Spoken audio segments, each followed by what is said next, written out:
তেমন হচ্ছে না। আসসালামু আলাইকুম ভাই। রাজবাড়ি ইউটিউবে আমরা যে ভরতাম বই বই ভরতাম। আমি তো এখানে বয়ে বয়ে পড়ি, আমি দেখি প্রায় সময় আপনি কান্দন কে লেগে পড়তে পারেন না, শিখছেন না, এলাকে কান্দন। হ্যাঁ জামু বলে খুঁজতে যেত না।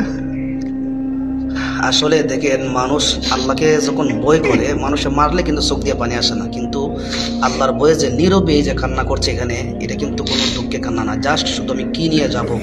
আর আল্লাহর কালাম যে সত্য, আমি তো অন্ধ, চোখটা তো অন্ধ, কিছু দেখি না। আমি কি করলাম জীবনে এই চিন্তা করে শুধু আমি দেখে কান্না করছে। আজকে এখানে আসলাম ওনার কাছে, আয়সা বসতে বসতে আপনারা দেখতে পাচ্ছেন কোরআন শরীফ নিয়ে কিন্তু কাঁদতেছে। আসলে আমরা অতীতে অনেক ইতিহাস শুনছি, যারা কোরআন মানে শিখতে পারে না, কিন্তু এই দুঃখে তারা কান্না করছে, এই উসিলা আল্লাহ তাদেরকে মাফ করে দিয়েছে।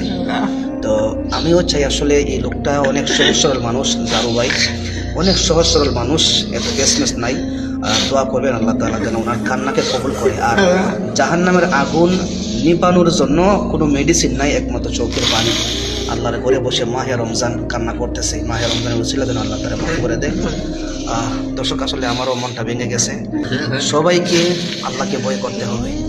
তো আর কি করার, ভিডিওটি শেয়ার করবেন, তার জন্য দোয়া করবেন। আল্লাহ মাফ না করতে মাফ হইতো না। মাফ না কি করলাম জীবন কি জানো, কি সবটা দিয়ে মুখ দিকে রাত জাগো পাই না। জবাব দেওয়ার, হিসাব দেওয়ার ভয়, আল্লাহর কাছে কি হিসাব দিব, এই বই শুরু কান্না। আর কি হিসাবটা কি হিসাব দেবো বাবা।